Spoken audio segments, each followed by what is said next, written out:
Good morning, everybody. Welcome to the Farzy Show here, presented by Destination Retirement, destinationretirement.com, here from the Steven Sager studio. I hope you had a wonderful Father's Day to you dads. I hope you got to enjoy every second of it. I got to play golf with my dad, as I told you guys I was going to do on Friday. Came home. My wife was outside with the kids. My mom was over helping with the kids. Both my kids outside. Manuel, a little touch, screaming, "Happy Father's Day, Daddy!" And the best thing ever. Best thing ever. My dad beat me by 10 strokes in golf, but he did play for the seniors tees, which I'd like to call BS on. But, I mean, he's a senior. He technically can do it, and it's just annoying that I think once I finally got to the point of being able to outdrive my father consistently, he got like another 50 to 100 yards every single hole. But, I'm not complaining. The man's done a lot for me. But we had an awesome time out there on the golf course. I'm actually playing again today for Michael Barkan's foundation. So hopefully I've worked out my kinks from yesterday and I can get right back into the swing of things, literally speaking, today for Michael Barkan's Barkan Family Foundation. So I look forward to doing that. But yes, again, happy Father's Day to everyone that got to enjoy their Father's Day yesterday. Unfortunately, the Phillies on Peacock weren't able to complete the sweep of the Washington Nationals, albeit a 5-game sweep. They won the first 4 games, weren't able to bust out the brooms yesterday. Zach Eflin, I'm a little worried. Time to take a break. That knee injury isn't exactly getting any better, so it might be the time to sit him down for a little bit there, Rob Thompson, and see when he can come back to 100% to help you out there on the mound. Phillies bats weren't as good as they had been throughout this series yesterday, but mostly when it comes down to the reason they lost yesterday, 9 runs. You're looking at the arms. And when Zach Eflin goes out as early as he did, the bullpen, I still don't have all that much faith in it. I will say this. I really feel like, and I know I am not the first to this party. A lot of people have talked about this. I have certainly talked about it from time to time. But it's Sir Anthony Dominguez is this team's closer. It wasn't the issue yesterday, certainly not. But in another 10-inning game on Saturday, it was certainly an issue. You didn't have to bring him in that 10th inning to close things out. You could have brought him in earlier in that ball game, and instead they decided not to. They decided to go with more veteran arm and Brad Hand. I get it, and I like Brad Hand in every other role except for the closer's role. I like him coming out of the bullpen. I think he's a good pitcher. I think he's the one guy who's the veteran presence, the veteran arm that you brought in your bullpen to help you out, that is actually helping you out. He's not like a Familia type of guy. He's not struggling that bad at all, but he's not a closer. And everybody knows that watches one inning of baseball ever in their life knows that a closer has to have a special type of mentality, and I don't think Brad Hand is that special type of mentality. I know right now that Rob Thompson is going by closer by committee when appropriate. I don't think you need to do that. If you're trying to mask the idea of giving it to Sir Anthony Dominguez, and you're trying to say, I'm not going to just bestow upon him the closer's role and go from one closer to another. This is my little waiting period, if you will. Okay, we get it. Waiting period over. Let's just make Sir Anthony Dominguez the closer of this baseball team. We can all feel a lot better about life and feel a lot better about that 9th inning when the Phillies actually hand their bullpen a lead in the 9th inning. To protect, 3 runs or less, preferably, safe situation, in other words. So I think we're well past that time, and I would like to see Rob Thompson do it now. I understand the psychology of it, if that's what Rob Thompson is doing, not wanting to go from, all right, Knebel, you're out, Dominguez, you're in, don't fail. Not wanting to put that pressure on a guy who's really never held that role before. And if that's what he's doing, hey, not a terrible idea, but now we can cut the crap and just put him in the closer role. So let's see that happen as soon as possible. I was looking at some of the numbers. Rhys Hoskins right now, 333 in the month of June. So let's hope that he does that. The Phillies got a day off today. They'll be using that to rest up. And Bryce Harper resting the blister that he has in his finger that he got in the batting cages. Sports are funny sometimes, and hopefully he'll be back in the lineup come tomorrow when the Phillies resume play with a brief two-game series against the Texas Rangers. So we'll get into the Phillies today about all the things that transpired over the weekend, and we will get into John Tortorella's press conference. Let me address this right now. Almost an hour's worth of press conference. And I'm watching this, and I could I am so done with Chuck Fletcher already. Like, even if John Tortorella is great, there's something about Chuck Fletcher that I'm like, thanks, but no thanks. I don't know if it's just the fact that the Flyers have been terrible in his time here. I can't put my finger on it. But there's just something about it. And I think it really has to do with the fact that the Flyers have been terrible.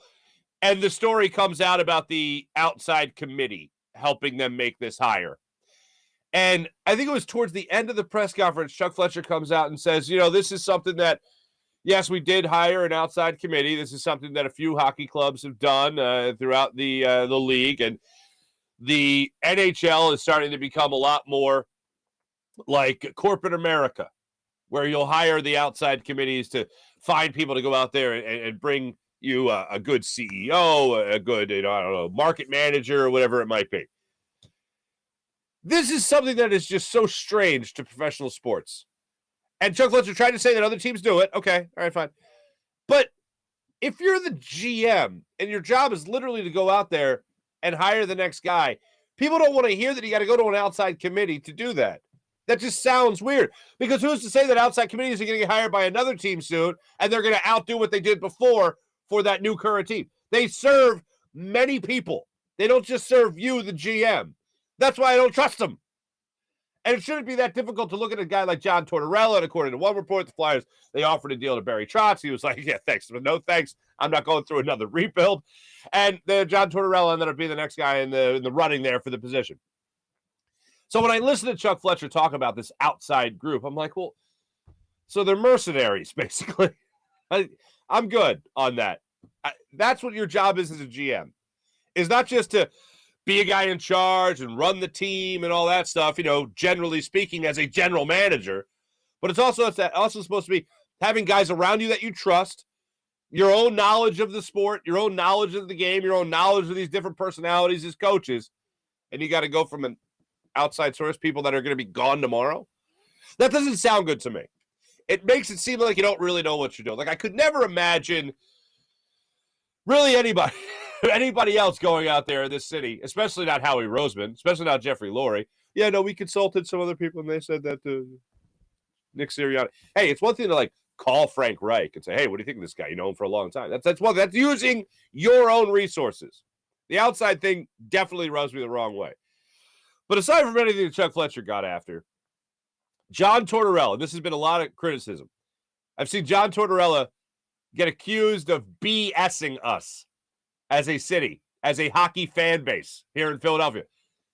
He was laying it on pretty thick, which how much he wanted to be a part of that emblem. He kept on calling the Flyers logo the crest, right, on the front of the jersey. Kept on calling that. I wanted to be a part of that. Ever since I was back in Tampa, we beat this team to win a Stanley Cup, my own Stanley Cup and all that stuff 20 years ago, 18 years ago, whatever.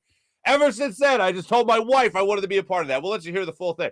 And people are saying, John Tortorella is just kissing the ass of Flyers fans. John Tortorella is laying it on pretty thick. John Tortorella is just making us feel all warm and fuzzy already. Yeah, I'm here for that. I love that. After watching this team for the past 10 years only make it out of the first round of the playoffs once, and that was in the bubble with Alain Vigneault, and the Flyers were playing great hockey at that point, if you remember. They have made first-round exits. They have alternated making the playoffs, between making the playoffs, not making the playoffs, making the playoffs, not making the playoffs, getting bounced out of the first round whenever they do it, with the exception of that one second-round series that I referenced, and now they've missed the playoffs for the last 2 years. Yeah, I think I deserve to have my ass kissed a little bit by anybody the Flyers bring in and to be their new head coach. And John Tortorella, who's not exactly known of being a puppy dogs and ice cream kind of guy, yes, start out by loving up on us as much as possible. Give us those positive vibes. Now, I was watching it on NBC Sports Phillies YouTube channel, and I could see the comments, and some of the comments were like, this guy's perfect for Philly. This guy's great for Philly. This guy's the right attitude for Philly. The Flyers need this guy to hold them to accountability and all that other stuff. Like, Alain Vigneault did not have the same reputation that John Tortorella had, but he did have a reputation of being an intense head coach. Not the same type of intensity, but a guy that wasn't going to take any BS, a guy that took 2 different teams to the Stanley Cup and to the finals and all that stuff. And he was going to come in here and be a no-nonsense guy. And that hit the wall. It worked initially, worked in the bubble when they made it to the second round. And then year after year, yes, a lot of injuries, guys playing below their station in the league, if you will. And Alain Vigneault just couldn't get that back. And before you could blink, almost became disinterested as a head coach. I don't really see that happening with John Tortorella. But if it does, as I said, now this press conference hasn't changed anything as far as my overall opinion of what John Tortorella is going to do for this team. But bottom line is to try to motivate guys to be the best they possibly can be, which is what he's done in every place, which is why he's been to the playoffs with every team that he has been with in his 20-some NHL seasons, whatever it's been. I'm looking forward to that. And I think still you're going to get that guarantee of either having something that is going to be the ultimate retool and rebuild, and this franchise is going to be restored to a perennial playoff contender. Or it's going to be John Tortorella's done in 2 years at most, where he's wearing on this team. The guys can't take it, and the struggle between the coach himself and the player and the personalities in that locker room, like it was in Columbus. And he talked about that in his press conference. Him and Scott Hartnell went at it when John Tortorella was hired by the Blue Jackets, and they just didn't get along well. And then they ended up getting along, and then they ended up making the playoffs a few times. So that, to me, is, I think, what's going to happen similarly here in Philadelphia, although I don't know the guy in the locker room that's really going to fight back with John Tortorella. I mean, Claude Giroux's not here anymore. According to our Nasty Knuckles friends, he's not coming back. I thought originally he would. It doesn't look like it's actually going to happen. They put it at 0%, and they would know.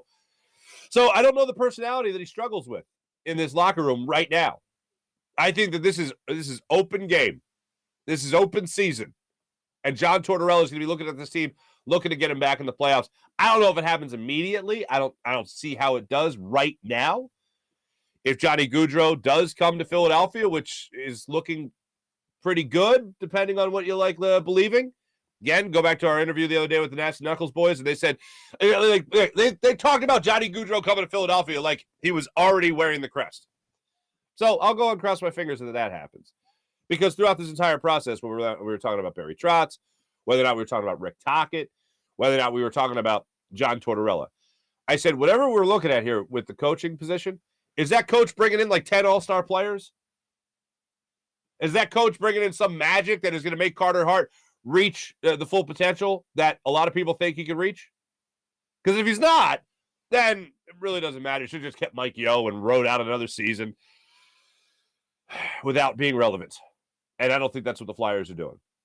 But as far as John Tortorella being accused of kissing the ass of Flyers fans, yeah, you're damn right. Even if it wasn't intentional, that's what he was doing. And I'm here for every smooch.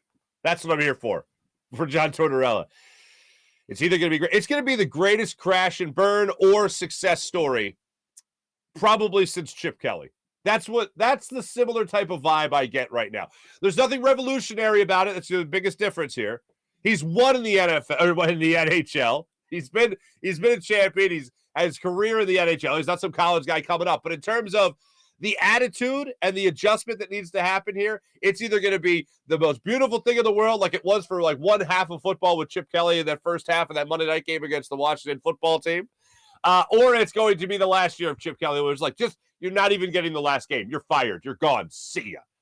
That's the way this is going to go in a very condensed way, because the Flyers, the average lifespan of the Flyers head coach, I believe, is 2.5 seasons. So if you're getting the over, you're very optimistic. If you're getting the under, yeah, that just might be on par for John Tortorella. We'll let you hear from John Tortorella coming up in just a second. Also today, the 76ers pick in the draft this week. I'm excited for it. I'm not excited for them to make a selection at 23. I'm excited to do what some people are reporting the Sixers to do, which is trade the 23rd overall pick. With Tobias Harris, with Matisse Thybulle, with Danny Green, with whoever, with whatever. I don't want them picking at 23. People talk about second-round picks being a sweetener all the time. Oh, it's good to have you heard it all the time with Sam Hinkie. Oh, there's sweeteners. Sam Hinkie has 17 second-round picks. Oh, it's just a lot of sweeteners. I don't want that pick. I want to trade that pick because I want to know that the Sixers are doing something to make them better now. Right now. I don't want to look, oh, maybe you could develop this guy. No, I'm good. Thanks, but no thanks. I want Daryl Morey to wave a magic wand and make something happen on draft night. I want Daryl Morey to not have that 23rd pick by the time the 23rd pick rolls around. I want it to be packaged with either Tobias Harris, Matisse Thybulle, who I mentioned, and Danny Green, because it's all about making this team better right now. And if they make that selection, I feel like that's a failure for Daryl Morey. If you remember last year, Ben Simmons was being dangled out there on the trade block, and they were asking for something crazy, like a total of 5 first-round picks from the San Antonio Spurs, who called on Ben Simmons, and Daryl Morey said, the prices, all that. And, of course, it didn't go through. So I don't know if Daryl Morey is really looking at the draft as the time to make that big move, but I don't see what other choice he has at this point. You're lucky enough that the Nets said thanks but no thanks and deferred the pick that was traded in the Ben Simmons deal to at least next year. So the Sixers still have possession of that pick. Well, that pick is not going to be worth anything after this draft. So why not get the opportunity to at least give it to somebody else who might already have that first-round pick? You might have an opportunity to move up in the draft or whatever it might be. Give that team that collateral. And maybe do it beforehand. Everyone gets crazy on draft night, but I don't think Daryl Morey will make the deal, but I'm really hoping that he does make a deal. And yes, of course, let's hope it's the best deal possible. I'm hoping that it's something along the lines of Bradley Beal or Zach LaVine, the guys I've been talking about throughout this entire offseason. But whatever it is, we're going to need the Sixers to get somebody in there who is a proven NBA veteran, who you know what you're getting, and a guy that can help you score on the offensive end and also spread the floor. Be a guy James Harden can dish to. Be a guy Joel Embiid can kick it out to. Be a guy that will create space for Joel Embiid and James Harden. We need somebody like that on this roster right now. As much as I love Tobias Harris, if he's part of a deal that brings in a guy like Bradley Beal, I'm 1,000% fine with that. But Daryl Morey, I think, needs to act this week and pull the trigger on a deal, whatever might be out there. And he needs to do that sooner rather than later. I know he's a guy that's going to wait for somebody to get a little antsy on draft night, somebody that like jump at an opportunity. All right, fine, I'll do it. And that's probably the way most GMs are thinking. Ask for the world like Daryl Morey did last year and see what happens from that point on. But I'll just tell you this. If the Sixers make a pick at 23, I will be upset. I want no parts of it. I want to know. I almost want, after watching the NBA Finals, I want to be at ease knowing that the Sixers are already making moves to get better for next year. Not, we've drafted someone and we're going to develop somebody. I need somebody on this roster come draft night that I know is going to help Joel Embiid and James Harden win championships, or at least finally get to an NBA Finals. It's like, I'm not an anxious person, but after the process and after the second round exits, yeah, I'm getting a little anxious for the Sixers to make a move that will give me a lot more confidence that the upcoming season will have a much different ending than this past season. Before we get to the John Tortorella stuff from Friday's press conference, I do want to tell you about Destination Retirement, destinationretirement.com. Mike Seibert is a retirement income certified professional at Destination Retirement, LLC, and a partner of 1847 Financial and an advisor for Eagles, Sixers, and Phillies fans only. Maybe next year with John Tortorella, the Flyers as well. When it comes to long-term savings, why are you giving up the current enjoyment of your income? The answer is have income streams in retirement. It only makes sense then to understand how retirement income streams work so that you could direct savings in ways that give you the highest income when you retire. Think of it like climbing a mountain. Is the objective just to get to the top of the mountain, or is it to get to the top of the mountain and then down the mountain safely? Going up the mountain is your accumulation phase. Going back down the mountain is your distribution phase. Those are the two different phases of your financial life. This month, let's talk about college planning. We all know that college is expensive. Have you ever thought about how it'll affect your retirement? Let Mike show you an efficient way to help pay for your kids' college education and still retire on your own terms. Your first step is to avoid starting your growth cycle over by depleting accounts like 529s for big expenses like college. You don't want to lose your position on your growth cycle and have to start over. You can't get that time back. Instead, set yourself up for the ability to use vehicles that you can take money out of without starting your growth cycle over again. Find out how your annual retirement savings can help your college savings and how your annual college savings can help your retirement savings. Michael set up your own portal and retirement analyzer, then use the software to help you navigate through your different phases of your financial life. For questions or to set up a meeting with Mike, you can email him at gobirds@1847financial.com. That's gobirds@1847financial.com. Or simply call his office at 484-275-6035. That's 484-275-6035. You can also visit his website at destinationretirement.com. And as always, go Birds. Let me tell you about right now, Steven Singer, the other corner of 8th and Walnut right there on Jewelers Row. IHateStevenSinger.com. Always fast and free shipping at IHateStevenSinger.com. When it comes to all your jewelry purchases, do what I do and check out my man, Steven Singer. When you walk in, you're going to get treated like family. You're not even going to feel like a customer, but a guest stopping by someone's house. You'll sit down, you'll peruse all the beautiful inventory with a real jeweler, a real jewelry expert. We'll show you all their dazzling diamond inventory. You're looking to get engaged, ready for love, diamond engagement ring standing by at the ready. Looking for that perfect present for that special someone in your life? Look no further than Steven Singer Jewelers. They'll help you through everything. And the best part is you can relax and be comfortable because you know you're getting the perfect price. It's not about looking at the inventory, being nervous, just waiting for that moment where you feel like you have to negotiate or haggle to get the best deal. Like other jewelers, for instance. That's why other jewelers say, I hate Steven Singer, because he knows he's giving you the perfect price. And you know, walking in, you're getting the perfect price guarantee every single day. Do what I do. Trust Steven Singer of Steven Singer Jewelers. IHateStevenSinger.com. Every day, one place, one price, the perfect price.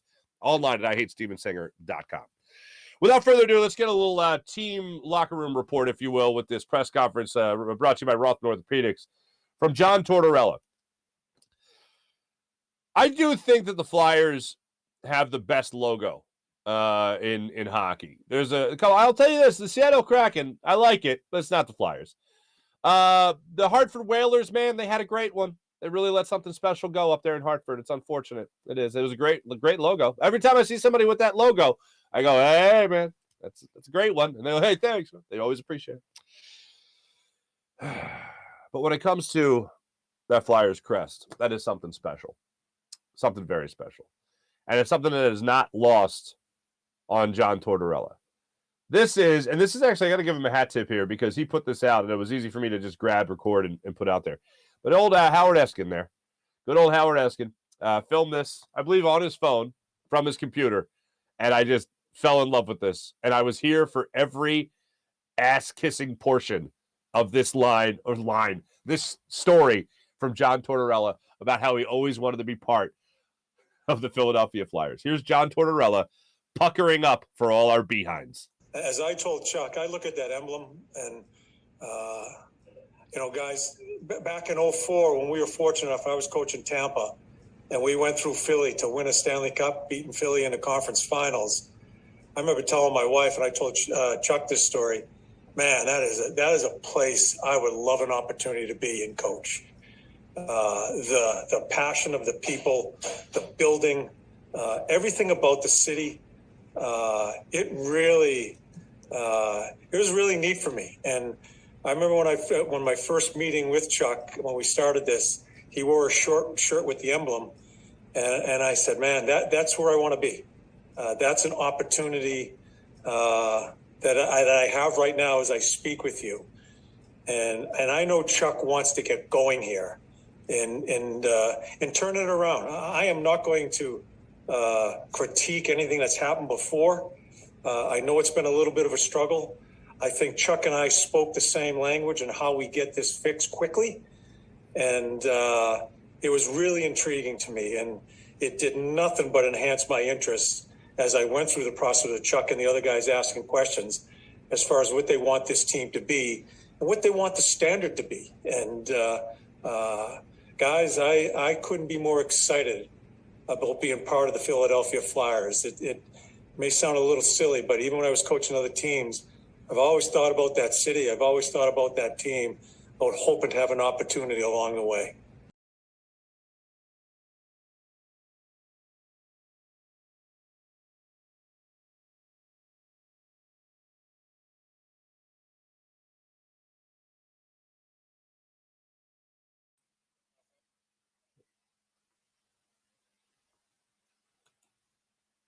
Are we back? We got it?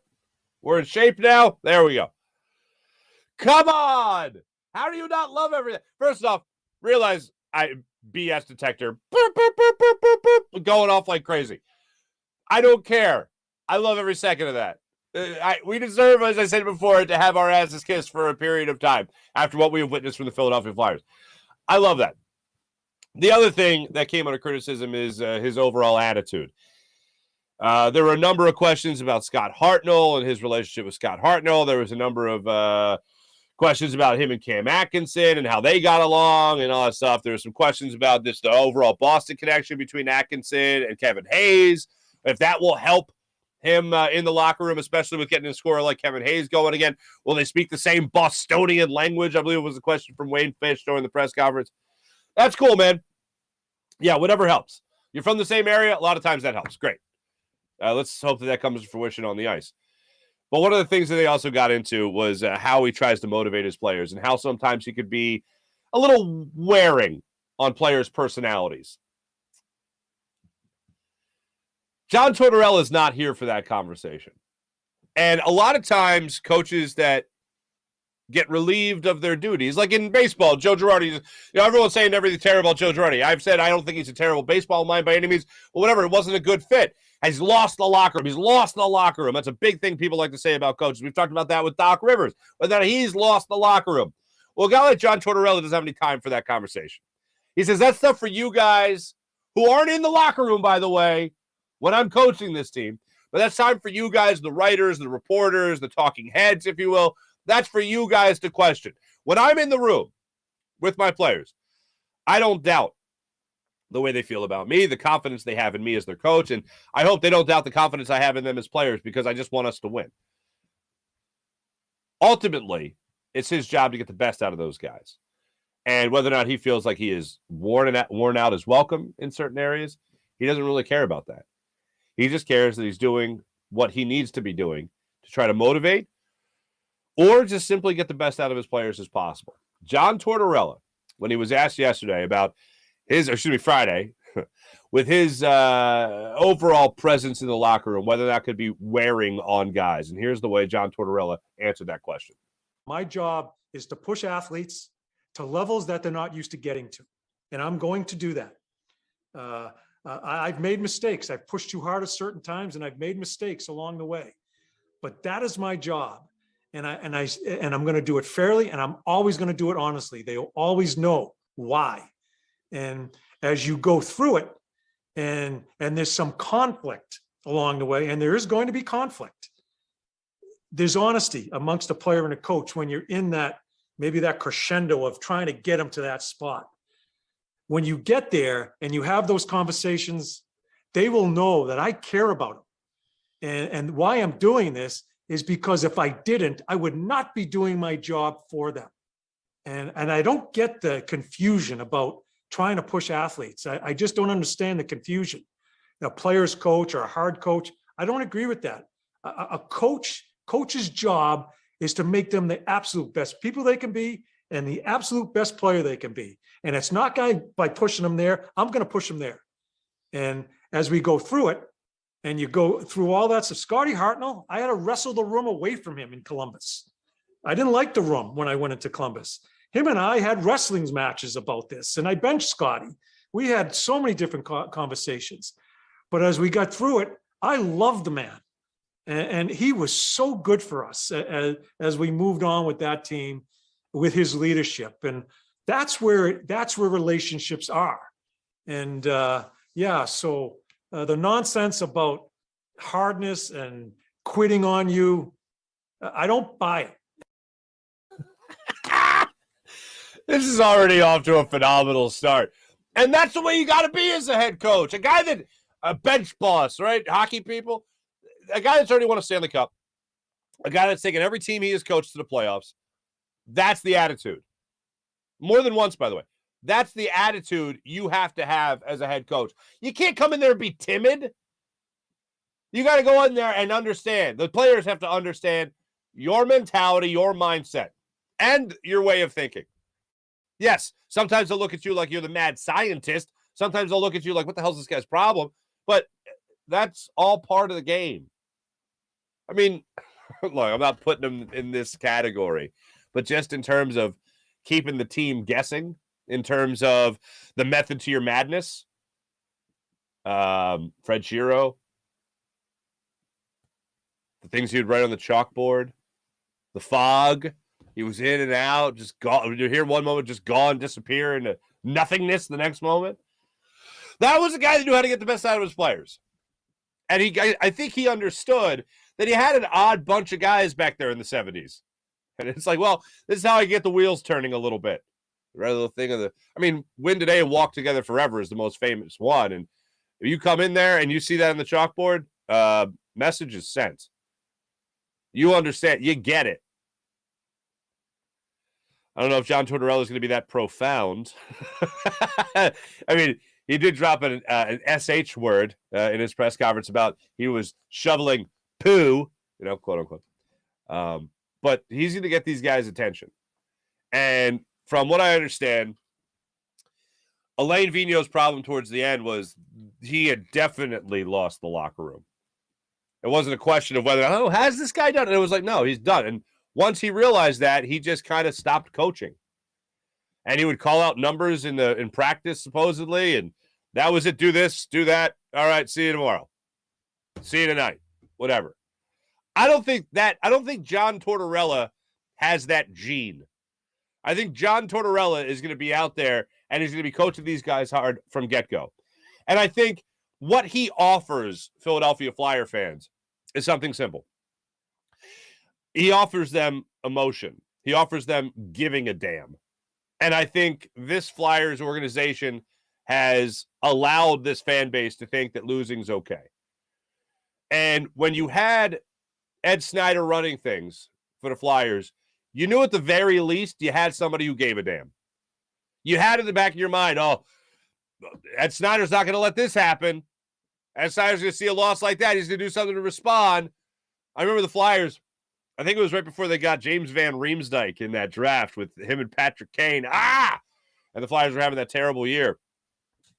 I remember Michael Barkhan going up to the front office of the Flyers and sitting there with Ed Snyder, and Ed Snyder was just looking all pissed off. And, there's a saving grace there to know that there's somebody that cares about this organization as much as you do.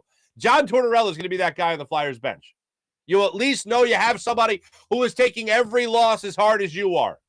And I don't think John Tortorella comes in here as stands without Johnny Gaudreau or any big acquisition or anything. I don't think he comes here as stands and all of a sudden there's a huge turnaround for this team. You're going to need talent overall.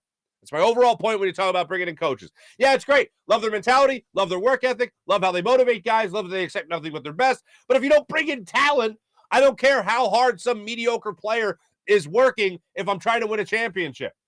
I care about the talent level, and I want to know that the really talented guy is getting the most out of his talent. And that's the coach's job that John Tortorella just pointed out. I want to know that guy is playing to the absolute best of his ability. And I want to know I have a coach holding him accountable. That's what we'll have in John Tortorella, at least. Now we'll hold on, because it's going to be an awesome ride either way, man. I'm really looking forward to it. By the way, before I get to our sponsors, while I'm talking about coaches, I do want to talk about Rob Thompson real quick and the overall change in mindset, and we've talked about that a number of times. But what took place on Saturday, I thought was a great thing. It might seem like nothing, but if you remember in Saturday's game, Phillies, of course, went over the Nationals, went to 10 innings again. Alec Bohm was at the plate. I want to say it was in the third or fourth inning. Alec Bohm was at the plate, and he swings at a ball and foul tips it into the dirt, and the catcher smothers it, and they call Alec Bohm out on strikes. Rob Thompson ran out of the dugout to the home plate umpire and was in his face yelling and screaming.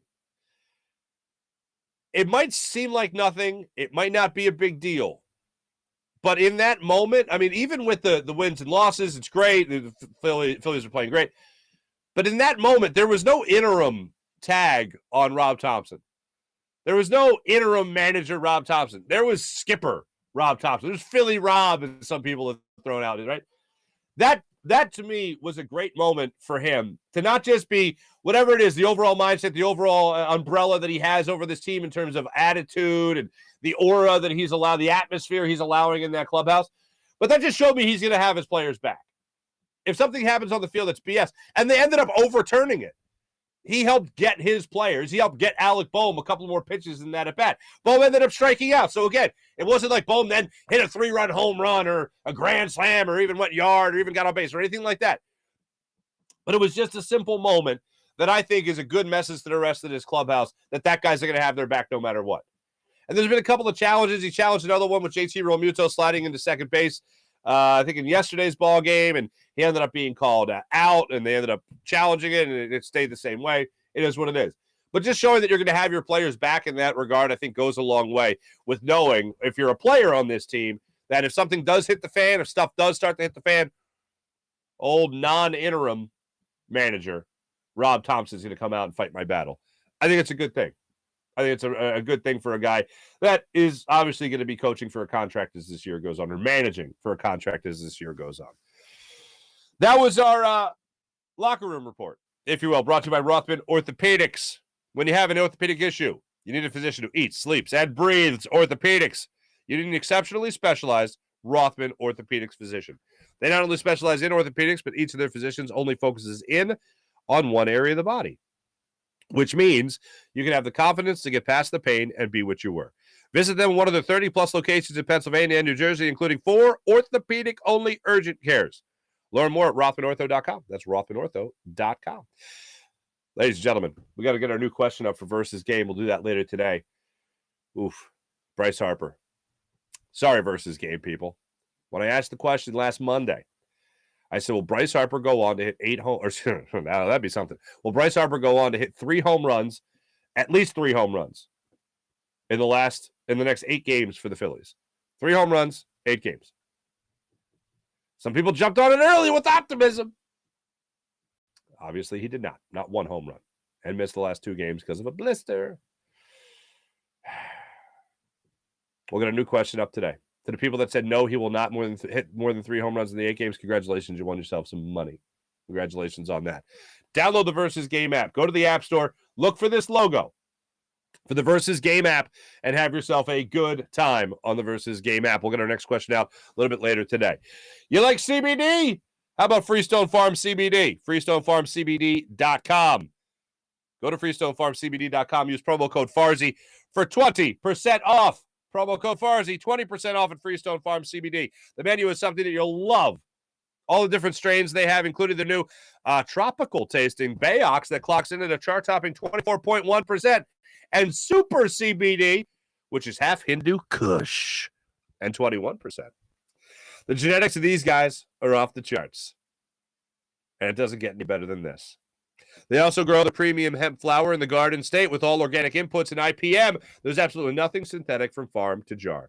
And after harvest, they carefully preserve all the plant compounds with a perfect 3-month cure.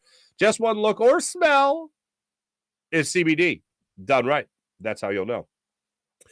I know you've probably tried some other CBD brands, but Freestone Farm CBD is the way to go. So check out FreestoneFarmCBD.com. Use promo code Farzy for 20% off. FreestoneFarmCBD.com. How about PHL Sports Nation, Philadelphia Sports Nation, enhancing your Philadelphia sports fan experience across all social media and blogs? That's PHLSportsNation.com. Let's jump into our chat check, ladies and gentlemen, see how all you guys are doing. Kevin, good morning. How are you? Mickey Diaz, what's going on? Mickey, hey, Marc, already sent you a DM regarding the coffee cup. You want to check your inbox or message request? Laugh out loud. Boop. Looking at the old Insta. Nope. The old Facebook.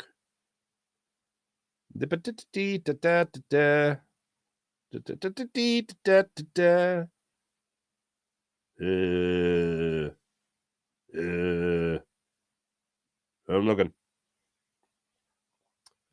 I'm sure I'll find you. Oh, wait, you know, it might be another that other thing. Oh, yeah, requests. Yeah, good point. Hey, Mickey! Mickey! I see you. All right, brother. I got you now. I'll get you. Like, you want the coffee cup?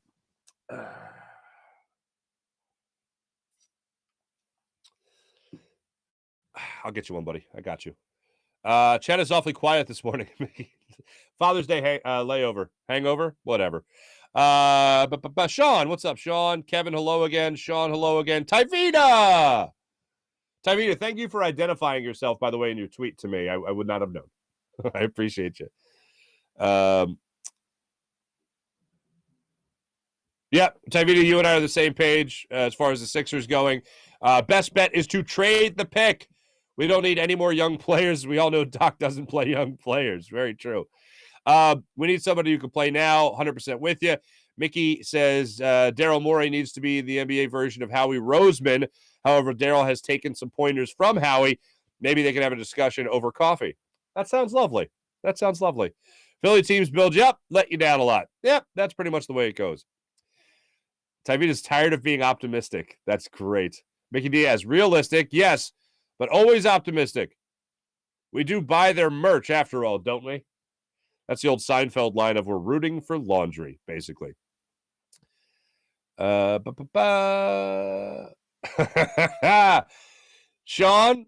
I'm going to tell you again, I don't care. I agree with you, but please, in this situation, kiss my butt. I want you to kiss my. I need a little. You need to suck up. You need to kiss my butt. You need to flatter us, please. Sean Gillespie saying, always wanted to be a part of the Flyers, ? Don't you believe it? From Tom and Jerry. That's beautiful. I understand the respect one can have for different organizations this is hockey, for different organizations while they're coaching other teams. But like always wanting to be a part of it, like, all right. Like you think about it. Tampa Bay Lightning, although they've come into a lot of success recently, when John Tortorella took them over, they weren't anybody. They were a non-hockey town, non-hockey city, whatever. You want to stay in the cup there. So there's not a lot of prestige when John Tortorella was coaching the Tampa Bay Lightning, surrounding the Tampa Bay Lightning. Columbus Blue Jackets, not a lot of prestige, okay? Rangers, certainly. I think a Rangers emblem, a Rangers logo, and a Flyers logo, they mean something to the NHL. And John Tortorella is obviously a guy who wants to further solidify a good coaching career that he's had, and he wants to do that with a historic organization like the Flyers or the Rangers, for instance. A lot of players know exactly what to say so people don't get mad. Yes, that's true. I hate stigma. This is Tyvita. Own up to everything, and people will respect you in Philly. I pretty much agree. Yeah, that's how. Again, Alec Bowe's a perfect example with I freaking hate this place, and the next thing we know, we love him. April, good morning. How are you? Jim Grassmeter, what's going on, brother? I see the 6:30 crew partying.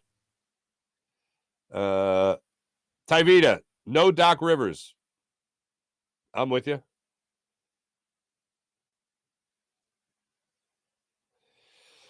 April, got to remember how the Phillies did. How they played the last couple of weeks.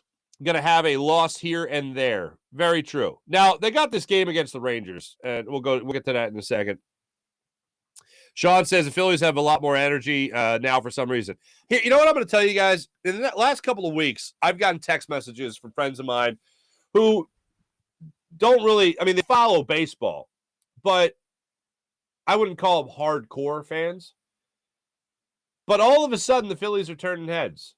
Now, it sucks that at this given moment, while the Phillies are really having success, so are the Braves. They won yesterday, so they picked up another game on the Phillies, the wild card standings, and obviously the division as well. But the bottom line is, winning gets a lot of attention. Like the most obvious statement I can make. But they have really turned some heads in this Delaware Valley, in this Phillies fan base in general, again. We're not used to the Phillies making runs like this. We've watched the Phillies miss the playoffs time and time again. Now you have an extra playoff team. They're still going to be battling the Braves for that, most likely by the end of the year. The Braves are still mashing the baseball. I think they won 6-0 yesterday. They had themselves a time. But bottom line is the Phillies are just keeping pace at this point. They're 4 games over 500 at this point. They're keeping it interesting. They're going to give us, I feel like I'm saying this every show, meaningful games in September. 8 games out of first place right now. In the wild card standings, they're 2.5 games out of a wild card spot. So by the time we talked Friday, they've actually picked up a game as the weekend has gone on. Like I said, they had the 2 picks, or the 2 wins on Friday in the doubleheader. I said in Friday's show, imagine by the end of tonight, we're talking about how the Philadelphia Phillies have already won their series with the Washington Nationals. And then that happened. Then they solidified it even more so by winning 4 of 5 on Saturday, and then they lost the 5th game of the series. So, yes, they're going to be losses worked in here and there. But they have another opportunity here over the next couple of games where they have the off day today, rest up. Hopefully you get a nice little blister, cure it up nice. They got 2 games coming up here against the Texas Rangers before they got a tough series against San Diego Padres coming up for a 4-game series, and we'll see how that shakes out.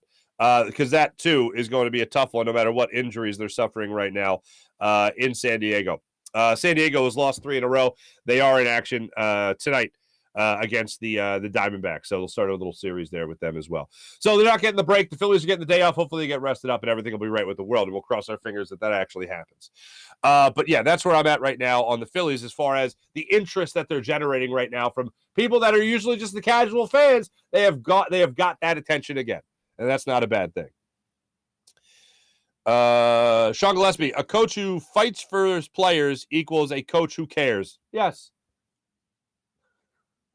That sounds like the more you know. A coach who fights for their players is a coach who cares. The more you know. April, when a coach fights for his players, they will fight for the coach. When a coach fights for the players fight for the coach. I agree. Mickey Diaz, facts, honest opinion. He would definitely be a great skipper for sure. Absolutely. Mickey, laugh out loud. Great show as always, Mark. Thank you very much, bud. Appreciate you. That's the chat check. Brought to you by Sky Motorcars. Let's move in our morning rush. Brought to you by Sky Motorcars, SkyMotorcars.com. Here's where we're at right now, ladies and gentlemen. I gave you the standings for the Phillies, but I want to address something that we got into a little bit earlier in the show, and that was with the Sixers and their 23rd overall pick. I've heard people still wanting to take a flyer on somebody in the draft, which is great. Yeah, fine. I still don't want to pick at 23. People look at Tyrese Maxey. They look at Matisse Thybulle as, plays great defense, obviously struggled in the playoffs, has not left a good last impression here in Philadelphia end of last year to right now, including the playoffs, obviously. First off, Thybulle is someone that you should get value out of with a 20, 21st, 22nd, 23rd overall pick in that range. You should be able to get some value out of that. Doing one thing great, like play defense. Great. Maxey is the ultimate needle in a haystack. I can't use Tyrese Maxey as the norm when it comes to drafting players in the 20 to 25 range. You're not going to get impact players like that most often. I think everyone knows at this point, and if you don't, you need to be reminded about not having an NCAA tournament, about having a shortened season, and Tyrese Maxey not getting to be on full display as he would have been in other years leading up to the NBA draft. That was a very happy accident for the Philadelphia 76ers. It is definitely not the rule. It is the exception. So that doesn't give me a lot of confidence in getting somebody who's going to be a real game changer at 23. Come draft, I need Daryl Morey to not have that pick. I need to know that they got something in return. Now, you could say, well, what about the future picks? You can do something else down the line in the offseason. No. And it's all because the Nets. You're going to need the Nets again to say, thanks but no thanks to that first-round pick like they did this year. So you still have possession of it. And you're still going to get somebody else around Joel Embiid. You're still going to get somebody else on the Sixers to make this team better.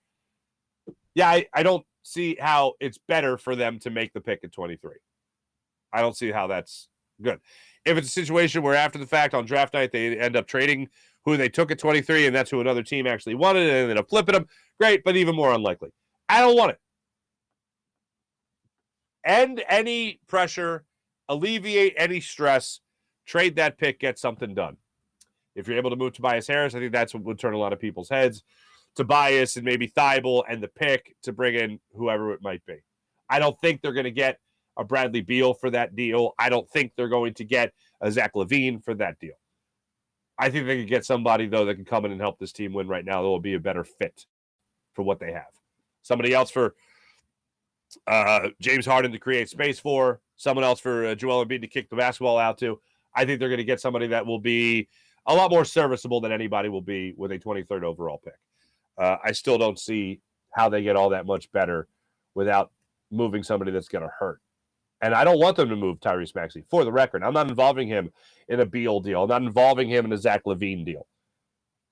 If the Sixers are looking at Tyrese Maxey right now, and this could be the way they are, if they're looking at him right now as he can be that number 2 guy, that's right, number 2, not number 3, but that number 2 guy behind Joel Embiid in his 3rd year in the NBA and what will be his 2nd year as a starter. Feels good to say that about somebody else not named Jalen Hurts. But if he's able to do that in his 2nd year as a starter, take that another step forward, a big step forward, then the Sixers are going to be in good hands come this upcoming season. And they'll still need to sprinkle in some more talent throughout. But I am looking at Daryl Morey and looking at him with the most pressure in the world. Any story that's come out about James Harden, I think that's James Harden realizing where he is in his career. Yes, never expected him to opt out of $47 million. He's got $47 million. Expected to sign a long-term deal. Not going to happen. 2 years, essentially a 3-year deal. Yeah, I think James Harden's going to get a decent deal out of this, but I don't think it's going to be anything close, as we know, to what he could be getting. When you talk about $240 million. This is going to be a good deal for the 76ers. A smart deal by Daryl Morey, and it's going to be done by 2 parties that know each other extremely well in Morey and Harden. Harden, excuse me. So we'll see how that pans out. It'll give the opportunity for the Sixers to have a lot more flexibility when it comes to the cap. So hopefully they're able to make that happen. And sooner rather than later. Not just that deal, but also the deal to trade that 23rd overall pick in the upcoming draft. Thanks for watching. Thanks for listening. That's our Morning Rush brought to you by Sky Motorcars, SkyMotorcars.com. Appreciate all you guys. Hope you had a wonderful, lovely, just flat out lovely Father's Day to all that it applies. Thanks for watching. This is the Farzy Show presented by Destination Retirement, DestinationRetirement.com. My name is Marc Farzy. Jim Hyden produced the program, did a phenomenal job. It's a Buzz Sports Entertainment production. Have a great rest of your day, everybody. Take it easy.